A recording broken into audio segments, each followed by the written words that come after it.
Gracias por tu palabra, te damos, oh Dios Todopoderoso. Gracias que tú nos la diste para que por medio de ella te conozcamos y para que por medio de ella conociéramos el Evangelio y para que por medio de ella tú nos guiaras para nuestra vida diaria y para que por medio de ella te busquemos y reconozcamos que solo tú eres nuestro Dios perfecto y bondadoso, lleno de gracia y de poder. Te oramos que tú por medio de ella nos transformes, Señor, para que podamos ser cada día más parecidos a la imagen de tu Hijo. Te damos gracias, Señor, por esta predicación. En Cristo Jesús. Amén. Amén. Amén.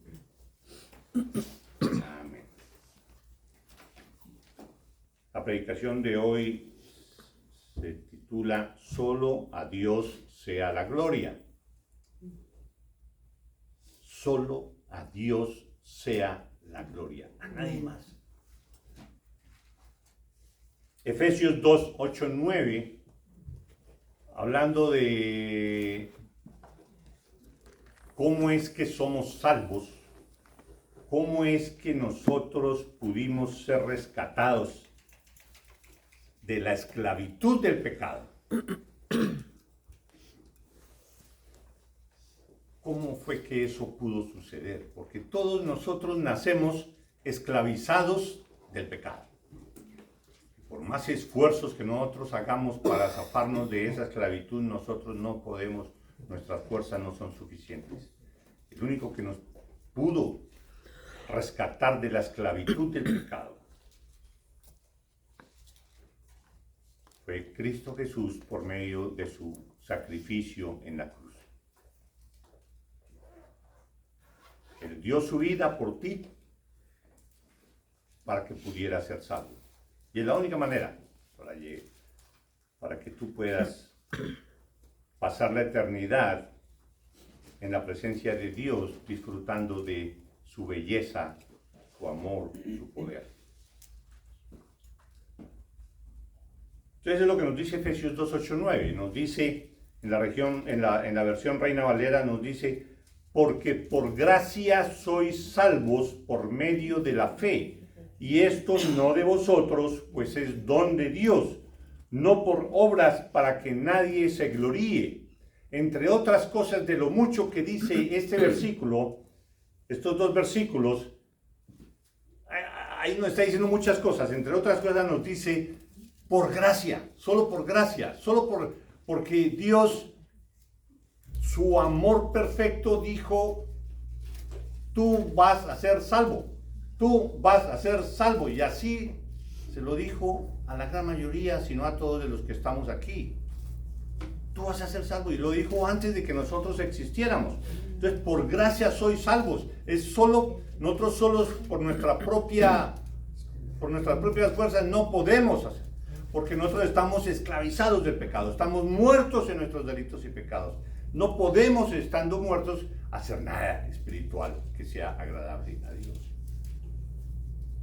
Pero Él, por su gracia, que es dar sin merecer,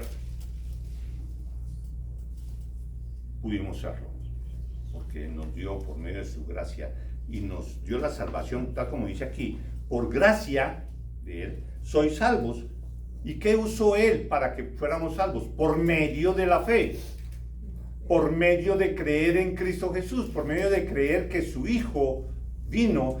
Primero, creer que su Hijo es Dios y que se encarnó y vino y murió en la cruz para pagar por los pecados, y que al tercer día resucitó y volvió al cielo a la diestra del Padre. Creer eso es tener fe. Vivir para eso, vivir teniendo en cuenta eso, vivir por eso es tener fe.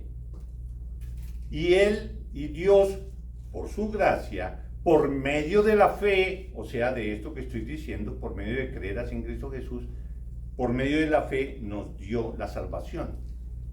Por gracia sois salvos por medio de la fe. Y esto no de vosotros, esto no viene de ustedes no pueden hacer nada. Esto no de vosotros, dice Pablo. Esto no es de que alguien diga, sí, yo me di cuenta que estaba perdido y entonces yo decidí salvarme y entonces me acerqué a Dios y le dije yo quiero ser salvo y Él me obedeció y me dio la salvación. No, olvídense, nadie puede darse la gloria de que obtuvo la salvación por sí mismo. Ahí lo dice. No, esto no de vosotros, esto no es de vosotros, esto viene únicamente de Dios y esto no de vosotros, pues es don de Dios. La salvación es don de Dios, no es algo que tú ganes. Tú debes volver tus ojos a Dios. Tú debes volver tus ojos a Cristo. Tú debes venir a Cristo Jesús en arrepentimiento verdadero y en fe verdadera ante los pies de Cristo Jesús y pedirle que te dé la salvación. Tú debes hacer eso. Y si tú lo haces, es porque Dios te ha dado la fe y puedes venir a pedirle eso a Cristo Jesús. ¿Y por qué Dios hace eso? Por su gracia, solo por su amor. No porque tú eres así o asá, no porque eres bueno, no porque eres regular, no porque hayas cometido muchísimos pecados, es lo de menos. Él por su gracia nos da la salvación por medio de la fe. Para comprender un poquito mejor lo voy a leer en otra versión. En la Reina Valera es esto: porque por gracia sois salvos por medio de la fe, y esto no de vosotros, pues es don de Dios. No por obras, para que nadie se gloríe. No por lo que tú hayas hecho. Tú puedes hacer todo lo que quieras, pero no por eso vas a poder ser salvo. Tú puedes subirte al monte Everest de rodillas y volver a bajar, y eso no te va a hacer salvo.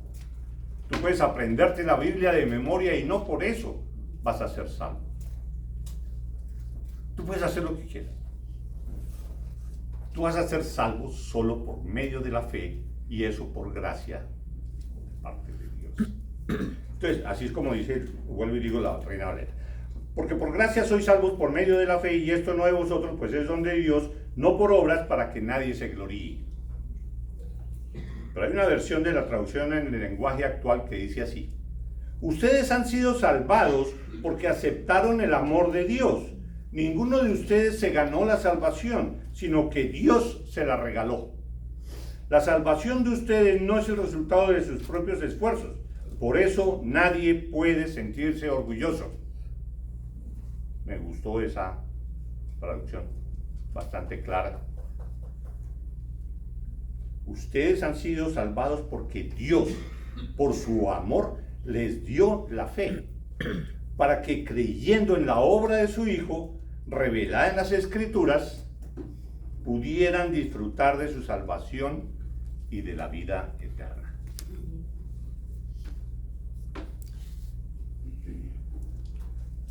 El próximo martes 31 de octubre se celebran 506 años del inicio de la Reforma Protestante, porque eso fue el 31 de octubre de 1517, cuando Martín Lutero empezó todo esto, solo por poner ahí en las puertas de la iglesia, que era la costumbre, donde se ponían los reclamos y las cosas, los comentarios de alguna persona que quisiera poner ahí algún tema para que se investigara, se hablara. Él puso ahí 95 puntos sobre los cuales él creía que la Iglesia Católica, que era la que existía en ese momento, para que la Iglesia Católica lo analizara, porque no lo veía muy bien. Yo quiero que se discutan estas cosas y se analicen. Y las puso. Y con el ánimo de que la Iglesia Católica reconsiderara todo eso y las cambiara. Por eso se dice la Reforma. Al decir reforma es porque se quería que fuera, hombre, pues que poco a poco cambiaran las cosas, se reconsideraran lo que se estaba sosteniendo, se cambiara esas apreciaciones y se siguiera bien. Eso es una reforma. Lo opuesto a una reforma es una revolución, digamos. No, usted quita de aquí, queda este otro poder acá, que es el que va a mandar, y listo. Eso es una revolución. Una reforma es hacer los cambios que quiere hacer la misma revolución, pero poco a poco. Eso es lo que quería Lutero. Lutero quería que la Iglesia Católica reconsiderara eso. Y mi ánimo no es en ningún momento hablar de la Iglesia Católica y decir que los católicos... No se trata de eso, sino de mirar qué es lo que pasó. Entonces, ¿qué inició la Reforma? La Reforma Protestante. ¿Qué inició? ¿Qué motivó que esto pudiera suceder? ¿Por qué sucedió eso? ¿Por qué Martín Lutero llegó a ese punto de poner esos reclamos ahí, que se empezara a discutir? Todos sabemos acerca de cómo se dio origen a la Iglesia, si leemos en Hechos, el día de Pentecostés, cuando después de un discurso de Pedro, entonces, el día de Pentecostés, cuando el Espíritu Santo vino a los discípulos y a los que estaban con ellos, como en forma de lenguas de fuego, y fueron llenos del Espíritu Santo, como ese mismo día y después del discurso de Pedro, más de 3,000 vinieron a ser salvos, y ahí empezó la iglesia. Todos sabemos eso y está relatado en Hechos. Ellos creyeron porque en el momento se arrepintieron y aceptaron a Jesús como el Mesías anunciado, el Mesías que venía siendo anunciado desde muchos años anteriores. Entonces ellos reconocieron y dijeron, sí, Jesús es el enviado. Se convirtieron. Dios les dio la fe a esos 3,000 personas en ese momento y se convirtieron. Empezó a existir la iglesia. Y digo que fue el inicio práctico, el que es real, el que uno ve. Ahí nació la iglesia, ¿sí? Es como la parte material del nacimiento de la iglesia, porque el concepto teórico con significado y propósito de la iglesia, eso fue escrito por Dios desde la eternidad, desde mucho antes. Dios ya tenía el concepto de la iglesia, ¿sí? Al diseñar el plan de salvación para su pueblo, para su iglesia, Él desde la eternidad, Él diseñó el plan de salvación. ¿Salvación de qué? Solo Él sabía en ese momento. Salvación porque ellos van a pecar y van a hacer esto y esto y esto. Y la salvación solo puede ser por medio de mi Hijo Jesucristo. Y ese pueblo que van a ser este pueblo escogido, estas personas, al hablar de pueblo escogido, no me estoy refiriendo a solo Israel, sino a que por medio de Israel va a impactar a todo el resto de naciones, y de todas las naciones va a salir un pueblo escogido que es la iglesia. Y por eso nosotros estamos aquí. Porque desde la eternidad diseñó y formó la iglesia, y estaba el concepto allí metido. Pero la creación práctica, vuelvo y digo, fue en ese momento de lo de Pentecostés. Y para hablar de eso vamos a leer Efesios 1:4. Efesios 1:4. Voy a leer hasta el versículo 14, pero eso nos da una idea de todo a lo que estamos hablando. De que Dios es quien escoge, Dios es quien dijo desde la eternidad quiénes iban a ser salvos. ¿Por alguna característica? No. Solo por su gracia. Cualquiera puede decir, no, pero es que eso es injusto. ¿Cómo es que va a condenar a estos otros si ni siquiera ya han existido? Todavía no han nacido y ya los condenó. No. Es que Él sabía que se iba a pecar y que todos quedarían completamente sin salvación y destinados al infierno. Él, por su misericordia, por su amor, entonces dijo, no, ok, todos están muertos y destinados a la muerte eterna. Pero este no, y escogió a miles. Entonces Entonces no es que haya condenado a esto, no, es que todos ya estaban condenados por el pecado.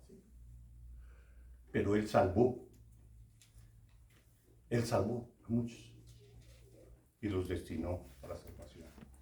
Y así lo dice Efesios 1, 4 en adelante, que dice lo siguiente: bendito sea el Dios y Padre de nuestro Señor Jesucristo, que nos bendijo con toda bendición espiritual en los lugares celestiales en Cristo, según nos escogió en Él antes de la fundación del mundo, para que fuésemos santos y sin mancha delante de Él, en amor, habiéndonos predestinado para ser adoptados hijos suyos por medio de Jesucristo, según el puro afecto de su voluntad, nada de por medio, para alabanza de la gloria de su gracia, con la cual nos hizo aceptos en el amado, en Cristo Jesús, en quien tenemos la redención por su sangre, el perdón de pecados según las riquezas de su gracia, que hizo sobreabundar para con nosotros en toda sabiduría e inteligencia. Él hizo que sobreabundara su gracia sobre todos nosotros, dándonos a conocer el misterio de su voluntad, según su beneplácito, el cual se había propuesto en sí mismo. ¿Cuál misterio? De reunir todas las cosas en Cristo. Cristo, el centro de todo. En la dispensación del cumplimiento de los tiempos, en el momento indicado, así las que están en los cielos como las que están en la tierra. Ese fue el plan de Dios.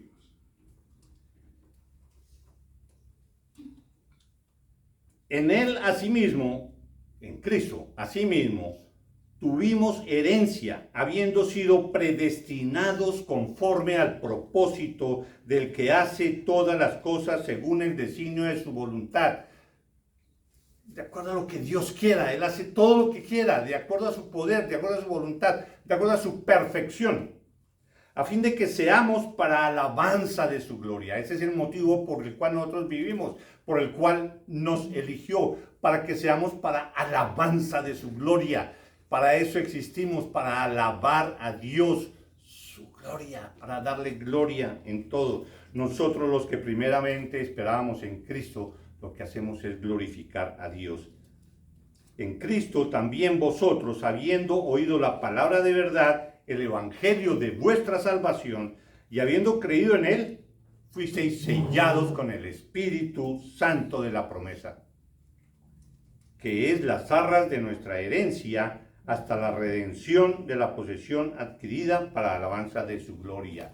Los invito a que ustedes vuelvan a esos versículos y los relean y los analicen para que ustedes hagan suyos lo que está dicho allí y vean el amor de Dios de haber puesto sus ojos en ti y haber hecho todo esto que acabo de leer en ti.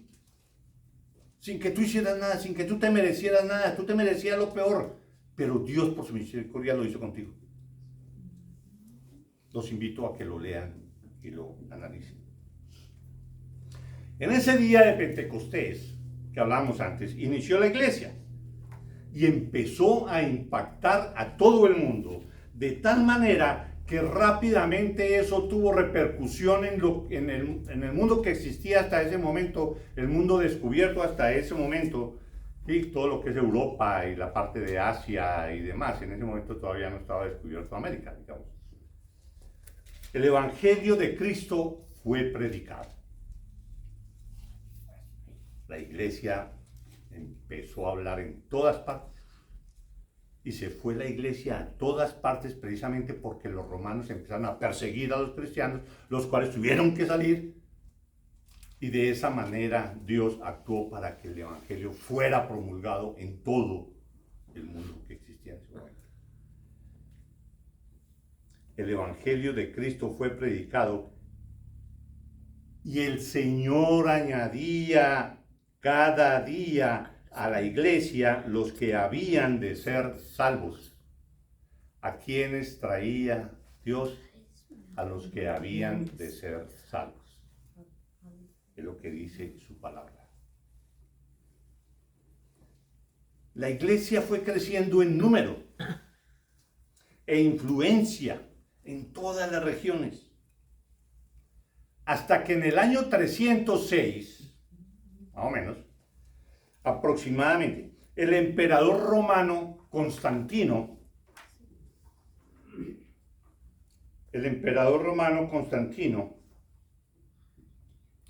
llegó al poder. ¿Sí? Constantino fue el primer emperador en detener la persecución a los cristianos. ¿Sí? En el año 300 y pico, los cristianos fueron terriblemente perseguidos a partir del año 130, más o menos.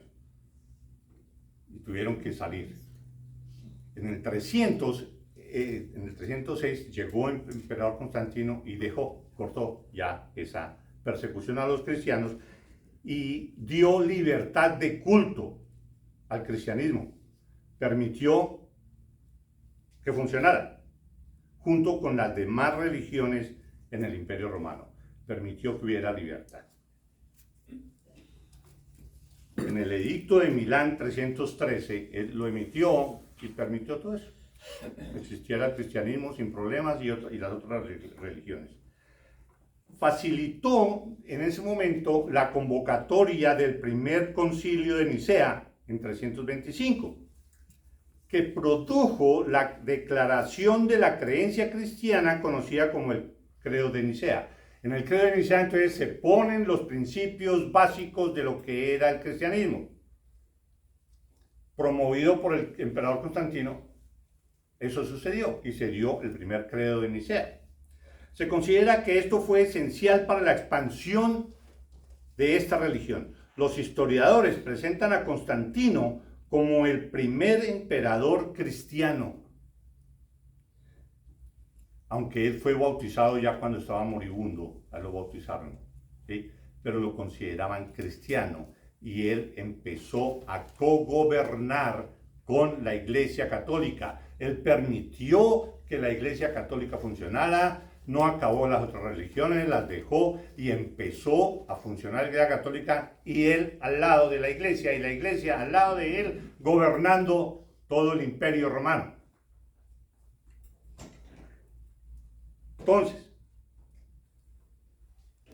durante el mandato de Constantino y por algunas experiencias personales, el cristianismo pasó a adquirir el estatus de religión privilegiada, porque como Constantino le gustaba el cristianismo y era prácticamente convertido al cristianismo, entonces todo era permitido y fue promovido el cristianismo en ese momento por parte del emperador. Pero al entrar la iglesia existente hasta ese momento, o los más avanzados, a participar en el gobierno, fue cuando empezó a distorsionarse toda la teología cristiana. Todo lo que los manuscritos bíblicos decían empezó a distorsionarse porque ya eran los prelados, los jefes de la Iglesia Católica, tenían que participar en el gobierno y cediendo a los principios teológicos se ponían de acuerdo con las teorías paganas que existían hasta ese momento. Al gobierno le servía ciertas cosas paganas porque tenía que gobernar a toda esta gente. Entonces la iglesia se tenía que plegar a toda esa situación de otras costumbres paganas y empezó a distorsionarse el concepto bíblico de lo que es la iglesia, de lo que es Dios, de lo que es Cristo, de lo que es la salvación. Todo eso empezó a deformarse porque la iglesia se plegó y obedeció a los deseos, a lo que necesitaba el gobernante de turno para funcionar. Murió Constantino y vinieron otros emperadores y la Iglesia Católica siguió con esa función y siguió la distorsión de lo que es la Biblia por plegarse al gobierno.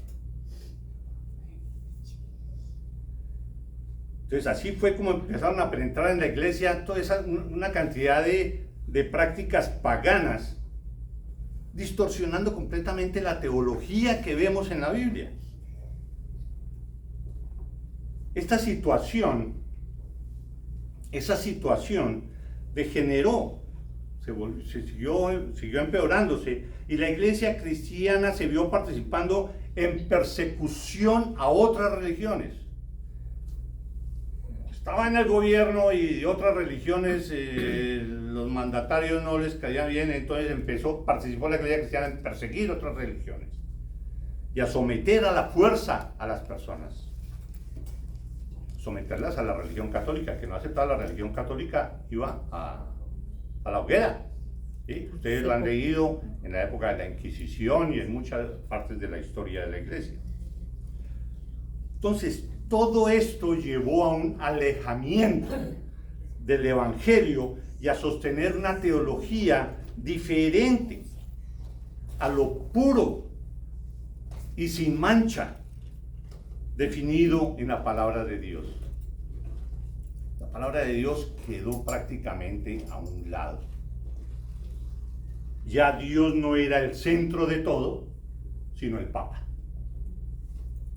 El Papa y sus instituciones eran los que gobernaban. No Dios, sino el Papa y sus instituciones. Ya no era Cristo el autor y consumador de la fe y el único Salvador, sino que fue siendo cambiado por la Iglesia y sus preceptos, porque era la Iglesia y sus preceptos los que definían quién puede ser salvo. No lo que decía la Biblia, no lo que acabo de leer de que solo por la gracia de Dios, por medio de la fe, es que alguien puede ser salvo. Eso no. Usted puede ser salvo solo si la iglesia y sus ritos permiten que usted sea salvo. Entonces, por eso se distorsionó completamente el concepto cristiano bíblico de lo que es la salvación y de lo que es la iglesia y de lo que es todo.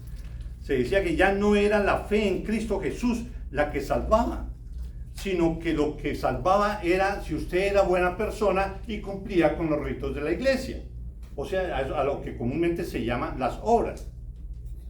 Entonces ya no era Cristo, sino las obras lo que lo hace a usted salvo. Ya no era la gracia de Dios, tal como leímos, ya no era la gracia de Dios la que salvaba, sino el hombre mismo, si se sometía a la iglesia, a los preceptos de la iglesia. No podía ser salvo si no se bautizaba, porque es en el bautismo donde la Iglesia Católica dice que uno recibe la salvación. Un niño, pues sabemos que no piensa nada en ese momento, es salvo porque se bautiza. Entonces eso distorsiona completamente con todo lo que acabamos de leer de la Biblia, de la forma como se es salvo. Y aparte de eso, y una de las más importantes, aunque todas son muy importantes, la palabra de Dios ya no era la palabra de Dios la que tenía autoridad, sino lo que tenía autoridad para todo lo que era de la parte espiritual, para todo lo de la iglesia, la autoridad era el Papa y sus concilios. De ahí venía la autoridad, no la palabra de Dios. Completamente distorsionado el cristianismo bíblico. En medio de toda esa situación, se fueron metiendo conceptos falsos de la Biblia. Ahí no dice eso, ahí lo que dice es esto. Esto toca entenderlo así y no asá. El Papa es el que tiene toda la autoridad, por encima de la Biblia. La salvación es porque la iglesia la da por medio del bautismo. Y todo lo que sabemos nosotros de lo que hemos aprendido en la Biblia, del proceso de salvación y todo, no, eso quedó a un lado, fue distorsionado completamente. Uno de los conceptos en que la iglesia se distorsionó bastante fue en el concepto de la existencia del purgatorio. Sacaron a reducir la existencia de un purgatorio que en la Biblia no aparece, ¿sí? Y usaron eso de lo del purgatorio para instaurar lo que conocemos como las indulgencias, como los familiares de uno pecaban durante la vida y el purgatorio era para pagar la pena por esos pecados, aunque eran salvos y después van a ir al cielo, que es lo que dice la Iglesia Católica. Entonces había que pagar una pena en el purgatorio para después pasar al cielo. Entonces, si usted pagaba con dinero de su bolsillo, si usted sacaba sus monedas y pagaba, entonces usted le reducía la pena que su familiar debía pagar en el purgatorio. Y después sí poder pasar al cielo. Y usando eso de maneras increíbles, usaron eso para recoger cantidad de dinero para poder construir principalmente la Basílica de San Pedro en Roma. Necesitaban ese dinero.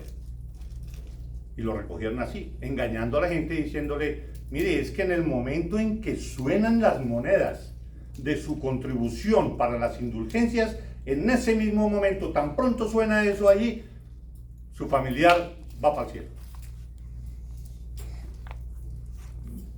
Esa distorsión de la Biblia, porque eso no aparece ahí en ninguna parte, fue lo que motivó, eso fue la chispa que incendió la pradera, fue lo que en Colombia, por ejemplo, la independencia de Colombia de los españoles resultó por la pelea de un español y de un criollo nativo, o no nativo, de alguien de Colombia, por la discusión entre ellos dos, y por un florero, a raíz de un florero, ¡pum! A raíz de esa discusión salió la independencia de Colombia, de España.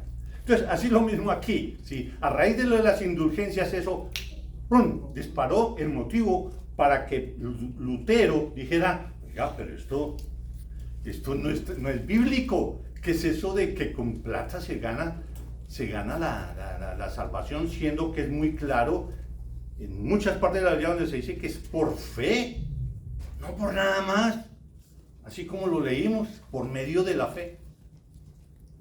Entonces, por eso lo de las 95 tesis de Lutero, y se empezaron a discutir ya las otras cosas, la teología. Ya Dios prácticamente estaba ocupando un segundo lugar, y en el primer lugar estaba el Papa con sus instituciones y su iglesia.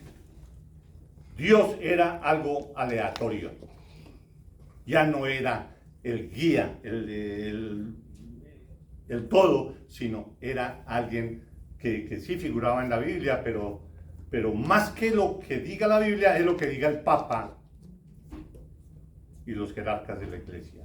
Entonces se distorsionó completamente el cristianismo. Eso fue lo que hizo Lutero. Oiga, esto está mal, esto toca corregirlo, por favor, mírenlo. La salvación es por fe.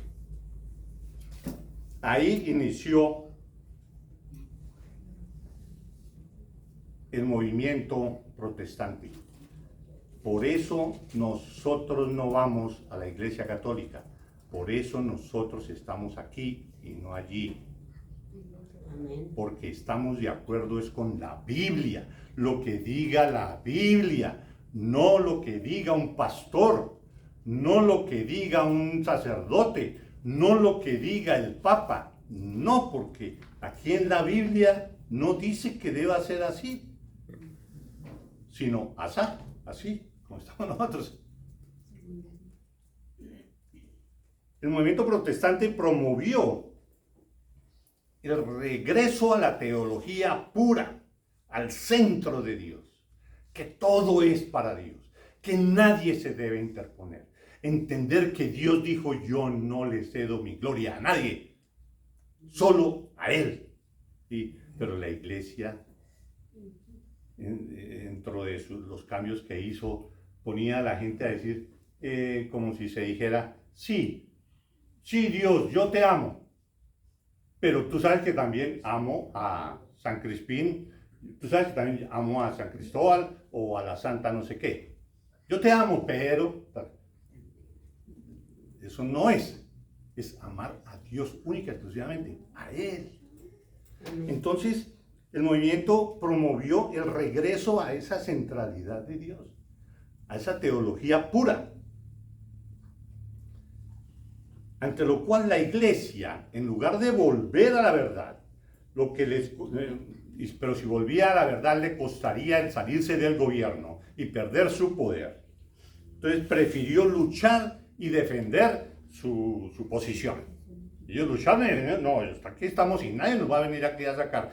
Puede que sea eso verdad, pero no, nosotros no lo aceptamos. La verdad es lo que nosotros decimos y nosotros estamos en el poder. Entonces se dedicó la iglesia a participar con el gobierno en la persecución de todo esto que salió de la reforma. Y Lutero fue perseguido y todos los que participaron en el movimiento fueron perseguidos. Los que tradujeron la Biblia al lenguaje de la gente fueron perseguidos, porque antes la Biblia era solo en latín y nadie la entendía. Los servicios, las misas eran en latín, nadie entendía qué era lo que se decía. Hasta el sacerdote estaba de espaldas a la congregación, si ustedes se acuerdan. Es algo completamente distorsionado de la verdad bíblica. Entonces, la forma como tomó o como condujo ese nuevo movimiento, esa reforma protestante, es decir, no, todo esto tenemos que volver a lo bíblico, y eso se resumió en cinco puntos, que se llaman las 5 solas, ¿sí? Que son la sola escritura, solo Cristo, sola gracia, la sola fe y solo para la gloria de Dios. En esos 5 puntos se resumió lo que la iglesia estaba haciendo mal y lo que es bíblico. Y se empezaba por la sola escritura, de donde sale toda la autoridad de cualquier posición doctrinal, debe salir desde la Biblia, porque es la palabra de Dios, es volver a colocar la palabra de Dios en su puesto. Si algo es verdad, es porque lo dice la Biblia. Si no lo dice la Biblia, no se puede tener como verdad en cuestiones espirituales. No tiene nada que ver el sínodo de no sé qué o lo que diga el Papa. No, es lo que diga la palabra de Dios. De ahí se empezó. Se le devolvió la centralidad de que para ser salvo es por Cristo. Únicamente, que Cristo es el camino, la verdad y la vida. Nadie llega al Padre si no es por Él, lo dice muy claramente la Biblia. Él es el único. Pero hoy en día hay corredentores. Hay otras personas por medio de las cuales se puede llegar a Dios, porque esa es la palabra corredentor. Entonces, eso no es bíblico. Entonces, la reforma se centró en sola escritura, solo Cristo, solo gracia, así como lo dijimos, no es por nada más, sino por la gracia de Dios. No hay nada que se interponga, no hay ningún otro concepto por el cual Dios puede elegir a alguien o a este otro. No, es solo su gracia, por amor, que Él escoge. Y que solo por la fe en Cristo Jesús, no más, no es por obras, no es que si usted paga, entonces ya tiene la salvación. Olvídese, no es porque si usted es buena persona y tiene buenos principios morales, usted es salvo. No, usted tiene que someterse completamente a Cristo Jesús y entregarle el control de su vida. Y todo eso es sola escritura, solo por su gracia, solo Cristo Jesús y solo por medio de la fe. Todo eso debe funcionar única y exclusivamente para la gloria de Dios, no para nadie más, no para la gloria de ninguna virgen, no para nadie, es solo para Dios, porque Él es el autor, el creador de todo lo que existe. Es donde vemos el fundamento tan importante de lo que es la reforma protestante y por qué nosotros estamos aquí. No es de que estamos aquí porque, es que la iglesia es como chévere, es que hacen esto y hacen lo otro, es que allá en cambio sí me saludan bien, o lo que sea. No es eso, es porque es la Biblia la que tratamos de exponer aquí, lo que diga la palabra de Dios. Entonces, el problema es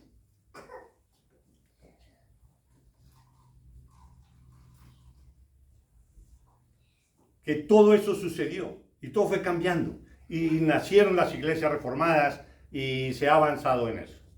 Pero empezó como la contrarreforma, todo un movimiento en contra de todo esto que dijeron los reformadores.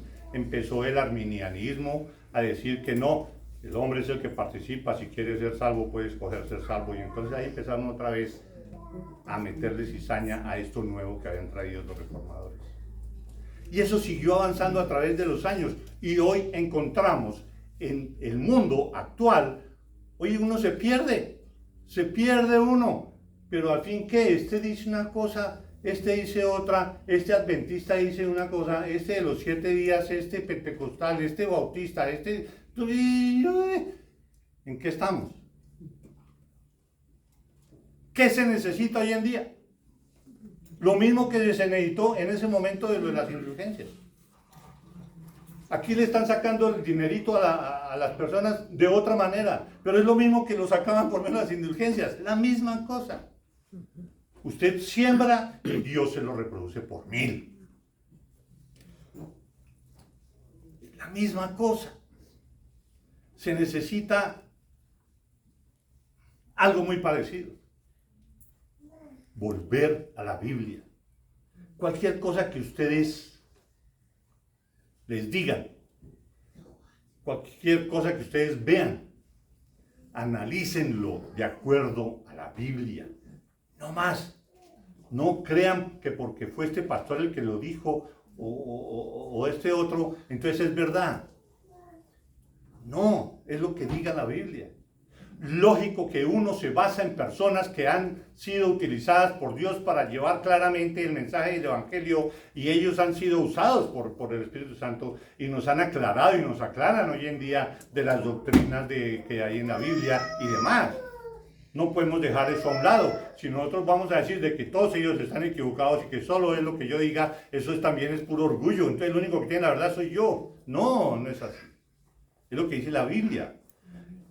La Biblia, entre otras cosas, es lo suficientemente clara y sencilla para que cualquier persona lo entienda. En cuanto se refiere a las doctrinas de salvación y lo que es el Evangelio y las cosas importantes de la Biblia, lo entiende cualquier persona. No se necesita que sea un erudito en nada. Hay varias doctrinas, hay varias cosas que no es fácil interpretar en la Biblia, que se requieren mucha investigación y profundizar más y más y más, y todavía los eruditos no se ponen de acuerdo. Pero de lo que se trata, de lo que es la fe, lo que es la gracia, la obra del Espíritu Santo, mi salvación, mi fe en Cristo Jesús, eso es lo más claro que hay aquí en esa Biblia, en cualquier Biblia. Entonces, hermanos, volvamos nosotros a la Biblia. Utilicemos la Biblia para defender nuestra fe. Actuemos como Dios quiere que actuemos. Defendamos esto, amén, así como los reformadores lo defendieron, y volvamos a la teología bíblica, en el que Dios es el centro de todo. Amén. Ese es el mensaje. Vamos a orar. Padre, te oramos, Señor, que tú sigas obrando en nosotros, Señor, y nos des claridad de pensamiento y que podamos defender tu palabra en donde estemos, Señor. Danos a conocer tu palabra por medio de tu Santo Espíritu, Señor, que la podamos entender claramente y defenderla si alguien pregunta por nuestra fe, y defenderla humildemente y con mansedumbre. Te damos gracias, Señor, y ponemos en tus manos nuestras vidas, Señor. Que tú nos bendigas esta semana que viene y nos lleves de tu mano. Te damos gracias en Cristo Jesús. Amén. Amén. Amén.